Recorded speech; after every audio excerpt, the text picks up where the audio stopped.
네, 안녕하십니까. 국가인권위원회 박민경 조사관입니다.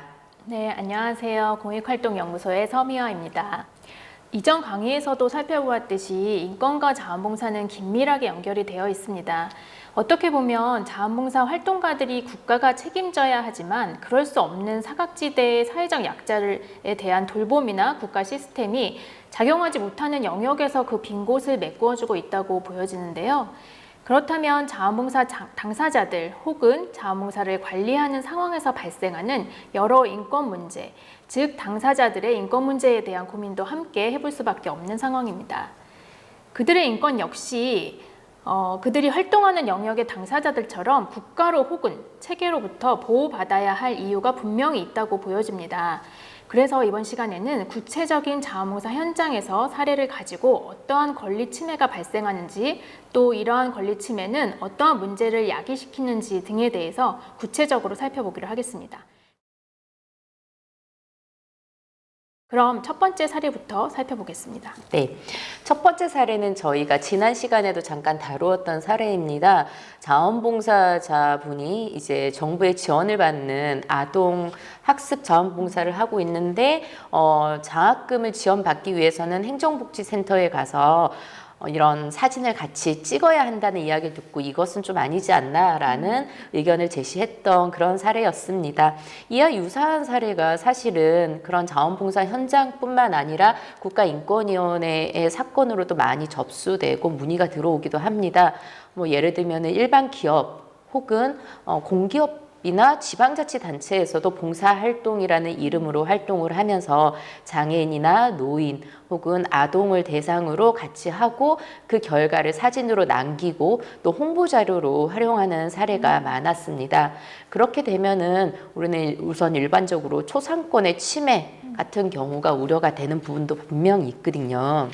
그러면 자원봉사 영역에서 이런 일은 많이 일어날 것 같다는 생각이 들기는 하는데요. 사실 자원봉사를 정말 진심을 다해서 하는 그런 분들도 많지만 좀 전시성이나 과시성으로 하는 경우에 또 혹은 기관에서 홍보용으로 활용하기 위한 목적들도 분명히 존재를 하거든요. 근데 많이 줄었다고는 해도 도움 수요자들의 인권 침해가 아직은 있죠. 제가 계속 도움 수요자라는 용어를 쓰는 것도 이전에 많이 사용했던 수혜자, 대상자라는 용어가 그 도움 수요자들을 대상화, 객체화시킨다는 반성이 좀 있어서거든요. 인권위에서도 이러한 내용이 진정이 들어올 것 같은데 말이죠. 도움 수요자라는 단어가 굉장히 저도 인상 깊게 다가오는데요. 저도 앞으로 이 단어를 좀 사용하도록 해야 될 것 같습니다.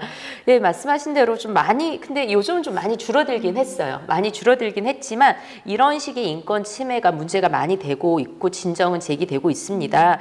방금도 제가 사례로 말씀드렸다시피 보육원이나 장애 거주 시설 같은 데에서 이러한 같이 기념사진을 찍고 이 활동 사진을 신문 혹은 또 각 기관의 홈페이지에 홍보하고 했던 사건이 많은데 많이 보셨죠? 네, 기억하죠. 뉴스에도 나오고 했죠. 특히 연말 되면요. 네. 그때는 그게 인권 침해적인 문제가 될 거라고 생각지도 못했어요, 사실은. 네, 맞습니다. 연말 지금 시즌이죠. 연말이 되면은 어떤 독지가가 혹은 어떤 회사에서 이런 봉사활동을 했다라고 굉장히 자랑스럽게 크게 언론에 보도도 되고 했습니다. 그런데 누군가는 이 상황을 보고 여기 나오는 우리 자원봉사자의 사례처럼요. 누군가에게 수치심을 유발할 수 있다는 인식을 했고 또 거기에 문제 제기를 했던 것입니다. 인권위원회 진정사건 중에서도요. 장애 아동의 사진을 홍보용으로 촬영해서 사용했던 경우에 초상권 등을 이유로 존엄권과 개인정보 등이 침해당한 것으로 보고 국가인권위원회 차원에서 인용, 즉 이것은 인권침해가 맞다라고 했던 사건들이 꽤 있고요. 몇 년 전이긴 합니다. 꽤 오래됐긴 했지만 특정 정치인이 아동 목욕 봉사를 한다는 이유로 그런 활동을 한 사진이 언론에 노출되면서 또 문제가 됐던 그런 부분도 국가인권위원회에서 조사를 했던 사건이었습니다. 특히 자원봉사 현장에서 이런 사례가 좀 발생할 가능성이 아무래도 있는데 자원봉사 활동 자체를 알려야 할 목적도 좀 있다 보니까 그렇겠지만 좀 주의가 필요한 것 같아요. 근데 요즘은 후원 요청을 방송에서 하더라도 도움 수요자가 본인이 아닌 연기자가 대역을 하는 경우도 있고 또 존엄을 보장할 다양한 방법들이 사실 있기 때문에 그런 방법들을 사용하는 것 같고요. 그리고 자원봉사자들도 이제는 좋은 일 하는 거니까 사진 촬영하고 홍보 목적으로 활용하는데 문제가 없다고 생각하지는 않아요. 그래서 개인정보 활용 동의 또 다 받고 있거든요. 네, 맞습니다. 그렇게 조금씩 발전해 나가는 것 같다는 생각이 듭니다. 네, 또 사실 사진뿐만 아니라 개인정보로 규정할 수 있을 만한 개인정보, 예를 들면요, 소속이나 성명 같은 것들이 당사자의 동의 없이 유출되는 경우가 많은데요. 이런 것들도 개인정보의 침해로 볼 수 있습니다. 특히 사회적 약자, 아까 도움수요자라고도 표현을 할 수가 있겠네요. 예, 그런 당사자들이 복지 혜택이나 자원봉사의 수혜 주체가 되는 경우에 이러한 내용을 당사자의 동의 없이 홍보 혹은 홍보가 아니라도 자료 제출용으로 사용하는 경우에도 마찬가지로 그런 예민한 주의가 좀 필요해 보입니다. 네, 아무래도 이 사례처럼 자원봉사자 당사자들이 현장에서 인권 감수성을 가지고 이러한 상황을 즉각 대처하거나 문제 제기를 좀 해준다면 정말 현장에서 인권 지킴이의 역할을 할 수 있다는 생각이 들고요. 다음 사례를 한번 또 볼까요? 네, 이 사례는 국가인권위원회 실제로 진정된 사례를 같이 한번 이야기해 보도록 하겠는데요. 생태관람관이었습니다. 국가 한 지방자치단체가 운영하는 생태과학 관람 프로그램인데요. 사람들이 많이 몰릴 수 있다 보니까 어린이들이 부상을 당하거나 또 단체 관람객들이 늘어나면서 통제가 어려워지면서 뭐 엘리베이터 안전사고라든지 또 각종 사고 등이 발생할 우려가 있었기 때문에 이런 동선 안내라든지 어린이 관람객을 좀 통제하는 등 적극적인 안전관리 업무 필요성이 있었기 때문에 좀 몸으로 많이 움직여야 된다고 생각을 했던 것 같아요. 좀 이제 가한 노동력이 좀 노동이 수반된다라고 아마 이 지방자치단체 관리자들은 생각을 했던 모양입니다. 그래서 자원봉사자의 건강과 체력을 좀 기반으로 했는지 자원봉사자들의 이제 채용이라고 해야 될까요? 선발 기준을 만 65세로 제한한 사례였습니다. 아니 65세를 넘으면 채용을 못하겠다. 선발하지 않겠다라는 기준을 제시를 한 거네요. 네, 맞습니다. 그래서 자원봉사자가 고용의 형태로 급여를 받는 건 아니지 않습니까? 네, 고용에 있어서의 차별은 뭐 굉장히 당연하게 차별을 받으면 안 된다라고 말을 할 수 있는데, 이거는 저희도 조금 헷갈렸던 거예요. 고용이 아닌데 이게 차별의 대상이 되나? 하지만 국가인권위원회 법에서는요, 고용뿐만 아니라 용역 및 재화의 공급이나 이용과 관련하여서도 특정인을 우대, 배제, 구별하거나 불리하게 대우하는 행위를 차별로 규정하고 있습니다. 네. 그렇다면 이 경우는 자원봉사라는 서비스를 하는 데 있어서 나이를 이유로 차별한 사례로 볼 수 있겠네요. 네, 맞습니다. 나이를 이유로 차별하는 경우는 합리적이라고 보기는 좀 어렵겠죠. 네, 65세를 기준으로 했는데요. 만약 66세가 선발 기준에서 제외가 됐어요. 근데 65세와 66세 간에 그 아까 제시했던 업무를 못할 만한 현격한 차이가 발생한다고 생각하세요? 그렇진 않죠. 네. 특히 우리나라는 좀 더 그럴 것 같아요. 뭐 재수한 97 학번이라든지 빠른 80 뭐 이런 식으로 학년은 같은 게 사실 보통 3년 정도가 다 걸쳐져 있거든요. 네, 그래서 맞습니다. 별 무리가 없는데 하물며 딱 나이를 정확한 기준으로 세워놓을 필요는 없다는 생각이 듭니다. 혹시 인권위원회에서도 이러한 사유로 유사한 사례가 많을 것 같은데요. 자원봉사의 영역이 아니더라도 이런 유사한 사례가 있을까요? 네, 좀 유명한 사건을 중심으로 말씀드리자면은 통장이장 아시죠? 마을의 그 업무를 관리해 주시는 통장이장님의 위촉을 할 때 나이를 제한하고 있었던 사례가 꽤 지방자치단체에 많았습니다. 그래서 국가인권위원회가 직권으로 조사한 결과 230여 개 전국 기초지방자치단체에서는요, 약 50% 정도나 나이 제한을 두고 있었다고 합니다. 그래서 그 이유를 물어봤더니 이제 지자체 일을 하는데 신체적 활동도 많이 하고 판단력이나 의사소통 능력 같은 게 필요하기 때문이라고 합니다. 어떻게 생각하세요? 65세가 네. 요즘에 이렇게 노인도 또 아니긴 해요. 그래서 네. 우리가 방금 진행한 사례처럼 나이를 딱 잘라서 기준으로 하기에는 좀 불합리해 보인다는 생각이 드는데 70이 넘어서도 50세 사람보다 더 의사소통도 잘 되고 건강할 수 있는 문제니까 제 생각에는 나이가 아니라 능력을 중심으로 위촉했어야 되는 거 아닌가라는 생각이 드네요. 네, 저도 그렇게 생각합니다. 그래서 위원회는 나이를 기준으로 두고 있는 각 지방자치단체장에게 나이 제한을 폐지하라라고 권고합니다. 그리고 실질적 업무 수행 능력을 기준으로 위촉할 수 있도록 관련 조례를 개정할 것을 이제 궁극적으로 권고하게 되었습니다. 네.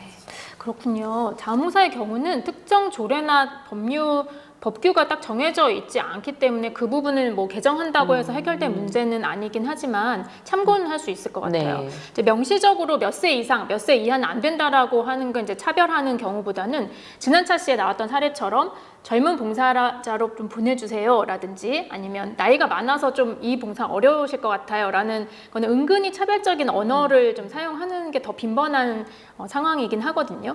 그래서 이런 게 좀 차별인지 자체를 인지하지 못해서 발생한다고 이런 일이 발생한다고 생각을 하는데 이런 경우가 발생을 했을 때 이번에 좀 배우신 대로 이게 왜 차별인지 왜 그런 요청이 부당한지를 좀 말씀을 해주시면 될 것 같아요. 함께 좀 문화를 만들어 나간다는 차원에서. 네, 적극적으로 그런 상황에 대해서 인권 감성을 좀 바탕으로 문제 제기를 해주셔야지만 이런 문제점들이 조금씩이나마 점차적으로 개선이 될 것이라고 저도 생각을 합니다. 네. 그러면 다음 사례로 한번 넘어가 보겠습니다. 앞서 나이를 이유로 한 차별을 다루었는데요. 이번에는 장애를 이유로 한 차별을 좀 더 다뤄보도록 하겠습니다. 조사관님, 이와 관련해서 위원회 사례가 있나요? 네, 위원회 사례가 아주 많습니다. 네. 이번 사례는 장애 유형에 따른 자원봉사 활동 차별에 관한 내용인데요.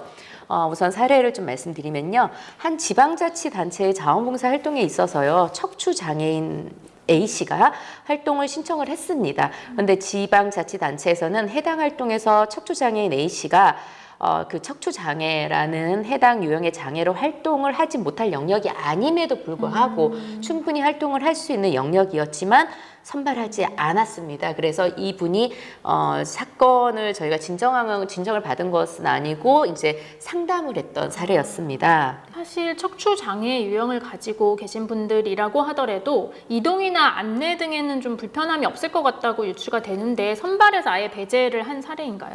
네, 맞습니다. 해당 활동은 행사할 때 많이 해보셨겠지만 잘 아시겠지만 안내 책자를 배부하거나 아니면 동선 안내를 하는 이 정도의 일인데 척추 장애가 제한 요건이 된다고 볼 합리적인 이유가 없어 보였습니다. 다행히 이제 이 사건은 자원봉사 주최 측과 좀 잘 협의가 돼서 사건이 이제 더 조사 단계까지 이르지 않고 종료가 되긴 했는데요. 이러한 사건들을 상담하다 보면 우리 사회가 아직은 장애인에 대한 인권 감성이 많이 부족하지 않나 그런 생각이 들었습니다. 네, 특히 자원봉사 영역에서는 더욱 필요한 감수성인데 말이죠. 안타깝기도 합니다. 이 외에도 장애와 관련해서는 여러 사건이 있을 것 같은데 좀 더 사례를 제시해주면 좋을 듯합니다. 네, 장애 관련 진정권을 말씀드리기 전에요. 우선 장애와 관련하여서는 장애인 차별금지법이 제정되어 있고 알고 계시죠? 네. 네. 그와 더불어 장애인 편의시설 증진에 관한 법률도 제정이 되어서 이 모든 영역에 적용이 된다는 것을 좀 아시면 좋을 것 같습니다. 즉 장애인의 차별에 대하여는 개별 법령이 정해져 있고 처벌 규정까지 마련해 있다라는 이야기거든요. 사실 말씀하신 대로 감수성 부분이 매우 높다면 이런 법까지 제정해서 규율할 필요가 없을 텐데라는 생각도 좀 들었고요. 반면에 또 장애와 관련하여서는 특히 더 배제받거나 차별받아서는 안 되기 때문에 이런 개별법으로라도 규제할 필요가 있다는 그런 생각도 좀 들었습니다. 네, 그렇군요. 특히나 자원봉사 활동을 하시는 분들은 이런 관련 법에 대해서 조금 더 알면은 좋겠다는 생각이 듭니다. 네, 그렇다면 이제 국가인권위원회 사건을 좀 소개해 드릴 건데요.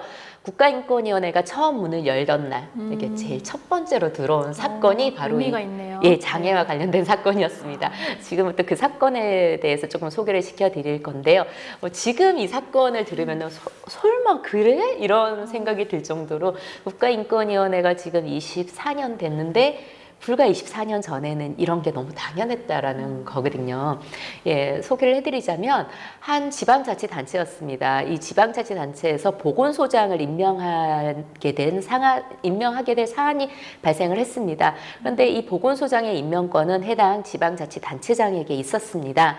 자, 순서대로 이제 우리도 공무원 조직이다 보니까 보건소도 순서대로 근무평정이라는 게 있고 또 승진순위라는 것들이 있고 해서 이 모든 조건을 만족하시는 분이 한 분 계셨습니다. 예, 한 분 계셨는데 그분이 탈락을 한 거예요. 다른 분이 보건소장으로 임명이 되게 된 거예요. 그래서 그분이 너무 당황스러우셔가지고 아니 나는 자격을 다 갖추었는데 왜 탈락을 했지라고 알아봤더니 그분이 장애를 가지고 계셨어요. 휠체어를 타시고 다시 이용하시는 장애인이셨는데 그 지방자치단체장님께서 장애를 가진 사람이 보건소장이 되면 예, 이미지가 어떻겠냐라는 이야기였습니다. 명시적으로 네. 그렇지 않다라고 얘기할 줄 알았는데 아니요. 그런 이유는 아니다라고 발뺌을 해도 사실 할 말이 좀 없을 그렇죠. 수 있잖아요. 그런데 그런 이렇게, 것도 아니었네요. 네. 당황스러운 말씀을 네, 하셨다고 합니다. 네, 그래서 그래서 이제 이게 단순한 장애를 이유로 고용을 거부한 대표적인 사례가 되겠죠. 네, 그래서 위원회 설립일인 그날 제1호 사건으로 이 사건이 접수되었습니다. 그럼 말씀하신 대로 위원회가 지금 설립된 지 20여 년이 넘은 걸로 말씀하셨잖아요. 그런데도 지금 사실 별반 다르지 않은 이 상황이 좀 씁쓸하기도 하네요. 네, 저도 그렇습니다. 네, 장애인권 관련해서는 말씀드린 대로 법률도 만들어졌고 또 20여 년 동안 인식 개선도 많이 되긴 했지만 지난 시간에 말씀드린 대로 차별에는 직접 차별, 간접 차별 이런 것들까지 지금 현재 존재하고 있는데요. 직접 차별 같은 경우는 이런 법이 만들어졌기 때문에 방금 우리가 사례로 봤던 것들은 규제가 되고 처벌을 받고 있습니다. 하지만 아직까지 간접 차별 같은 경우는 조금 처벌하거나 아니면 구제하기가 어려운 상황이 있습니다. 그래서 직접 차별 같은 경우에만 해도 사례가 불과 몇 년 전에만 해도 있었는데 재작년이었던 것 같은데요. 대구 지역에서 장애인 자립을 위해서 마련한 주택이 있었는데요. 이 공동주택이었습니다. 다른 주민들이 장애인들의 그 이사를 반대를 했습니다. 공식적으로. 장애인들이 이사 오면 아이들이 위험하다 등의 이유로 입주를 거부하고 연명장을 돌린 바가 있었고 아예 그 연명장에 서명을 해서 공개적으로 문 앞에 붙여놓고 이런 것들이 있었거든요. 예, 이는 당연히 법 위반으로 문제가 된 상황이 있었습니다. 그러나 말씀드렸듯이 드러나지 않는 간접 차별은 여전히 있습니다. 장애 당사자들의 선발에 놓고도 업무에서 은근히 배제를 시킨다든지 또 지금도 진행되고 있는 장애인 이동권 관련 사안도 그렇습니다. 지하철에 엘리베이터와 승강기가 모두 설치되어 있어서 장애인의 이동권이 제도적으로는 다 보장이 된 것처럼 보이고 보이죠. 있지만 실질적으로 장애인들이 비장애인들과 동일하게 이동하기에는 어렵죠. 굉장히 많은 장애물들이 많은데 우리는 이미 법으로 다 만들어 놨으니 그건 모르겠다 식의 대응도 조금 간접적인 차별이 아닐까 또 안타깝기도 하고 그렇습니다. 특히 장애 등 사회적 약자의 인권을 보호하기 위한 활동을 주로 하는 이 자원봉사의 영역에서 장애와 관련해서 문제가 발생하는 일은 더더욱 없어야 할 것 같습니다. 이제 다음 사례를 또 좀 살펴볼까요? 네, 이번 사례는 안전권과 관련한 좀 이야기를 해볼 텐데요. 자원봉사 현장에서도 위험한 상황이 많이 발생하기도 하고 또 현장 자체가 원래 위험한 것도 있을 수 있기 때문에 그런 경우엔 만약 자원봉사자들이 사고를 당하는 경우 누구 책임인지가 문제가 될 수 있죠. 네, 그래서 사례를 좀 우선 말씀드리면은 인권위원회에서도 이렇게 안전권과 관련한 진정권은 꾸준히 접수되고 있는데요. 예를 들면 학교에서 시설 관리나 점검을 제때 하지 않아 발생한 학생들의 사고나 부상이 있다면 안전권을 보호해야 할 당사자는 교사와 학교가 될 수 있습니다. 네, 실제 사건이기도 한데요.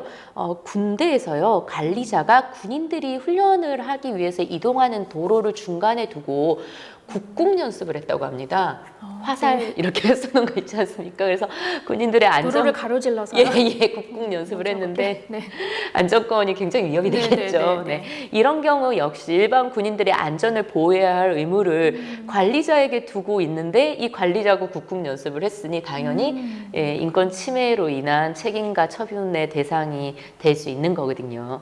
그렇다면 자원봉사의 경우에도 관에서 자원봉사 활동을 시행하면서 자원봉사자들이 안전하게 활동할 수 있는 환경을 만들지 않았다면 책임이 해당 관공서에 있다고 볼 수 있겠네요. 네, 그렇습니다. 기본적으로 우리나라 헌법 10조에서도 개인이 가지는 기본적인 권리를 보장하는 곳은 국가라고 그 주체를 두고 있습니다. 그렇기 때문에 국가 및 지방자치단체, 공공기관 등 관의 성격을 지니는 곳에서는 당연히 개개인의 권리, 여기서는 자원봉사자들도 포함된다고 봐야 되겠죠? 예, 그런 개개인의 권리를 보장해 줘야 한다는 것입니다. 적극적인 보장은 당연하고요. 또 안전한 환경을 미리 구축해서 안전사고가 발생하지 않게 하는 소극적 보장까지 이루어져야 합니다. 근데 여기서 의문이 하나 있는데요. 네. 개인이 다른 개인의 인권을 침해한 경우 말인데요. 말씀대로라면 관에서 침해한 인권은 바로 구제 조치의 대상이 되는 것 같은데 말이에요. 네, 맞습니다. 그게 국가인권위원회법에 따라서 국가인권위원회가 구제할 수 있는 범위가 좀 한정되어 있습니다. 안타깝게도요. 그래서 국가인권위원회에서 그 법에 의해서 저희가 구제 대상으로 조사가 가능한 건 헌법 10조부터 22조 사이에 있는 기본권 침해에 관해서만 해당이 됩니다. 네, 그래서 국가기관에 의해 혹은 지방자치단체에 의해서 인권 침해를 받았다 하더라도 예를 들면은 22조 밖에 있는 23조가 재산권이거든요. 재산권의 침해 같은 경우는 국가인권위원회의 조사 대상이 되지 않습니다. 그리고 개인의 권리를 침해한 경우를 또 말씀하셨잖아요. 또 이 경우도 조사 대상에 해당하지는 않습니다. 하지만 개인과 개인의 권리 침해가 그러면은 구제될 수 있는 방법이 없냐라고 하면 그건 아니고요. 형사법적 차원에서 구제가 될 수 있습니다. 즉 고소나 고발을 통해서 법적 절차에 의해서 구제될 수 있습니다.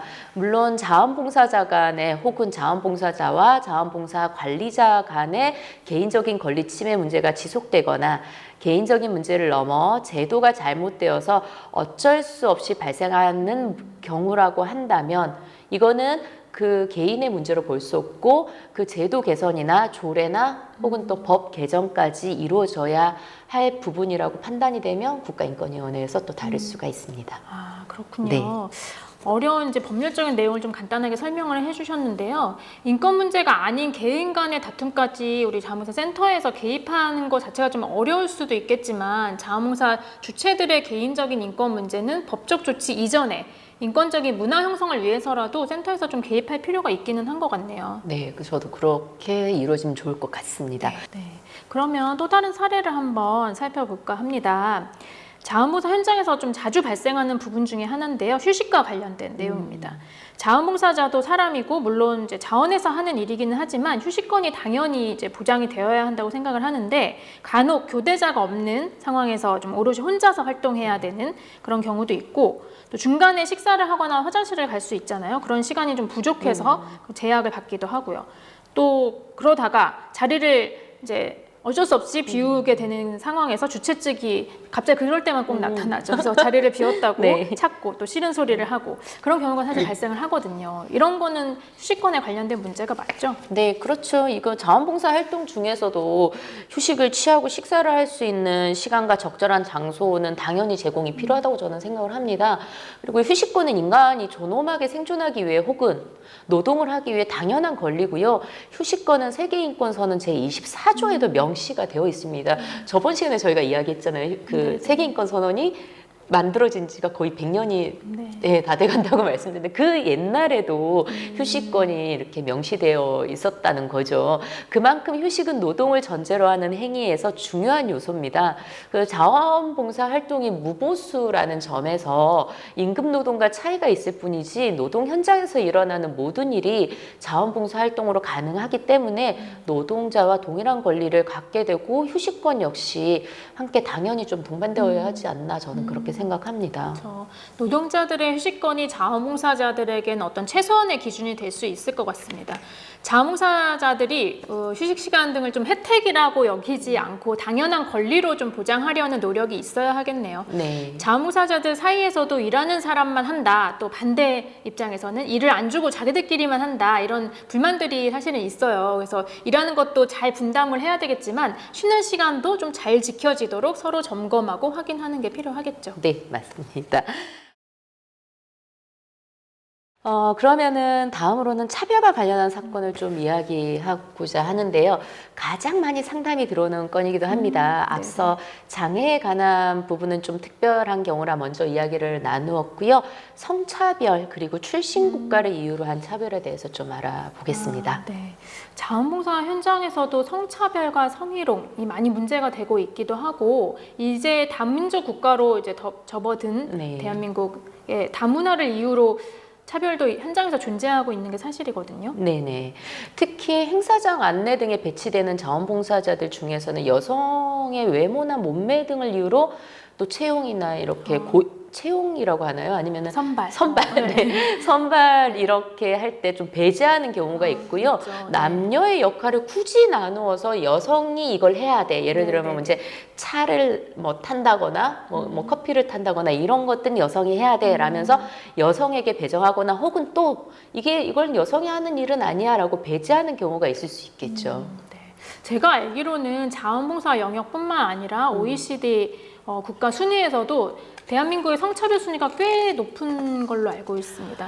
네, 맞습니다. 성차별을 많이 한다라는 그렇죠. 뜻이죠. 오히려 네. 이게 남녀 임금 격차도 OECD 제가 본 중에는 아마 1위권에 늘 이렇게 랭킹이 그 1위권에 있는 걸로 제가 알고 있고요.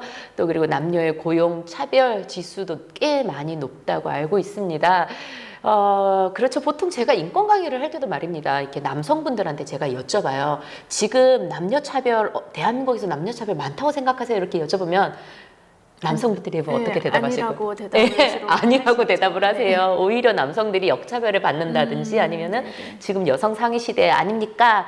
이렇게 막 말씀하시는 분들도 많으신데 사실 아직 명백히 대한민국은 남녀 차별 지수가 높은 그런 나라입니다. 그러게요. 통계로 다 이렇게 나와 있는데 아주 오랫동안 성차별이 좀 심했던지라 상황이 많이 나아졌지만 실질적으로 완전히 평등한 건 아니라는 생각이 들거든요. 이런 차별적인 편견과 인식들이 자원봉사 현장에서도 여성을 대상화한다든지 여성이라는 이유로 차별한다든지 하는 사례들이 발생하고 있다고 생각이 됩니다. 네, 이건 여담인데요. 김승섭이라는 분이 계세요. 이분이 이제 통계 수치를 가지고 책을 쓰신 분인데 그래서 사회적 불평등 구조나 이런 내용에 대해서 책을 쓰셨는데요. 그 책에 보면 성차별 상황이 적으면 적을수록 남성과 여성의 외모와 몸매, 키 그리고 몸무게의 차이가 줄어든다 그래요. 예. 왜냐하면 즉 성차별이 크다는 것은 또 반대로 여성이 남성과의 몸무게나 키 차이가 많이 난다는 건데 그 말은 뭘까요? 라고 제가 한번 생각을 해보면 여성이 이제 아름다워야 되고 날씬해야 되고 여성다워야 한다면 남성과 여성의 격차가 커질 수밖에 없다는 생각이 들더라고요. 그렇다면 우리나라가 이런 성평등 이런 통계를 근거로 봤을 때 과연 성평등한지 의문이 좀 들더라고요. 아, 네. 네. 그렇겠네요. 자, 그러면 다음으로 좀 살펴볼 차별의 분야가 있는데요. 제가 이것도 한번 볼까요? 네네. 출신 국가를 이유로 한 차별인데요. 이 경우는 자원봉사자 활동을 하시는 분이 행사에 참여한 어린이에게 외모가 좀 다르게 생겼나 봐요, 이 아이가. 그래서 엄마가 외국인이냐, 어느 나라에서 왔냐, 엄마 돈 벌러 왔냐, 뭐 이런 이제 개인적인 질문들을 지속한 경우가 있었습니다. 위원회 차원에서의 사례도 있었을까요? 네, 많죠. 특히 출신 국가를 이유로 하는 차별 사례는 굉장히 많이 있습니다. 특히 특정 지역이나 국가에서 온 외국인들에게 더 차별적이기도 합니다. 저는 그래서 이거는 제 개인적인 그냥 생각인데요. 국가 경제 규모별 차별 국가가 아니지 않겠는가 대한민국은 이게 무슨 말인가 하니 좀 잘 사는 나라에서 온 사람들은 좀 그렇죠. 덜 차별하고 네. 예, 국가 경제 규모가 조금 안 좋은 나라는 좀 차별을 더 하지 않나 혼자 그렇게 생각을 좀 해봤습니다. 그렇죠. 그만큼 같은 외국인이나 이주가족이다 하더라도 백인이거나 아니면 경제력이 있는 사람들에게는 우리는 우선 영어로 또 친절하게 그렇게 하잖아요. 근데 그렇지 않은 외국인에게는 반말을 하는 경우도 있고 또 우리가 실험 카메라 같은 곳에서도 많이 봤겠지만 좀 회피하거나 이런 경우 많이 보셨죠. 네. 예, 그래서 진정 사건 중에도 실제 이런 사건이 하나 있었습니다. 인도에서 온 젊은 교수님이셨어요. 이제 외모가 좀 어려 보이시기도 했고 또 인도는 학교도 좀 일찍 빨리 마무리하고 군대도 안 다녀오니까 20대 초반에도 교수가 되더라고요. 예, 그래서 굉장히 젊은 교수인 한 청년이 버스 정류장에 서 있었는데 한국인 남성분께서 막 소리를 지르고 욕설을 하시면서 니네 나라로 돌아가라. 너 냄새 난다. 이렇게 좀 과하게 하셨나 봐요. 근데 마침 다행히도 동행하던 한국인 여성이 이 상황을 경찰에 신고했고 경찰서에 다 같이 가게 됐는데요. 경찰서에서도 2차 가해 비슷한 사건이 또 일어났더라고요. 왜냐하면은 신분증을 제시해라. 그리고 경찰이 그렇게 예, 했다는 거죠? 반말로 신분증 줘봐. 진짜 교수네? 이렇게 어린 나이에 어떻게 교수가 됐냐? 등 좀 의미 없는 질문을 그것도 반말로 이렇게 했다고 합니다. 예, 그래서 이게 사건이 되어서 국가인권위원회 진정사건을 들어와서 이제 그 경찰분들하고 해서 저희가 인권교육을 좀 수료하게 했던 그런 일들이 있습니다. 네. 네, 정말 수많은 차별과 침해가 우리 생활 속에 존재하고 이 모든 것들이 자무사 현장에도 그대로 좀 나타나고 있다는 게 안타깝기도 하고요. 빨리 개선되어야 할 부분인 것 같기도 합니다. 자원봉사 현장에서 만나는 누구든지 나이, 출신, 국가, 외모, 학벌, 성별 등의 차이를 이유로 다르게 대하는 것이 아니라 똑같은 인격체로 존중하는 자세만 있어도 인권 친화적인 현장이 될 거라고 기대를 합니다. 네, 이것으로 자원봉사 현장과 인권 실태에 대해서 우리가 이야기를 이번 시간에 잘 나눠보았고요. 다 각각의 상황에서 어떠한 권리가 문제인지를 좀 잘 살펴보았으니까요. 다음 시간에는 구체적인 구제 절차에 대해서 다시 이야기를 나눠보도록 하겠습니다. 네, 고맙습니다. 네, 고맙습니다.